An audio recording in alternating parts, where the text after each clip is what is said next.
conversation we're going to have here tonight certainly fits that bill. This is actually the second in our School Across America series, where we're exploring the state of public education in different communities. And we actually began last fall in Birmingham, Alabama, and that city's struggle with a segregated school system and with an economy that is stagnated was at the center of the conversation. And now we're so pleased to be here in Miami with you. Many people point to Miami-Dade as one of the schools that is one of the cities that is a rare big city success story. But it's actually important to say that we began planning tonight before the backdrop of this conversation changed so profoundly.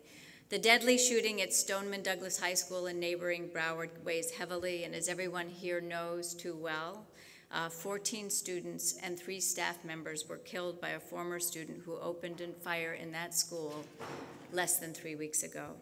So before we even begin our conversation tonight, I'd like us to pause for a moment of silence for the victims and for the survivors.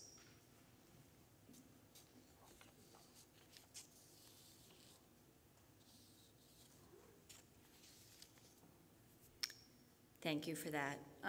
We're going to talk more about Parkland and how what happened there is affecting Miami schools. We'll talk about school safety and whether teachers should be armed. We'll discuss what is happening in the state's legislature, the push to expand school choice, and a separate push for new rules that could force teachers' unions to disband.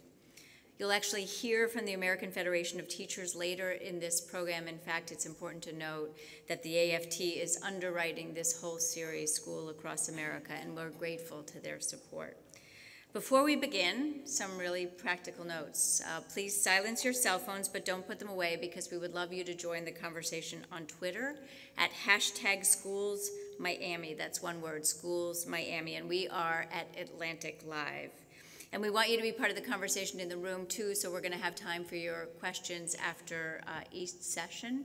We're going to kick off the conversation tonight with Miami's new mayor, Francis Suarez. He's a Miami native focusing on making his city tech-savvy, as he said in his first State of the City address.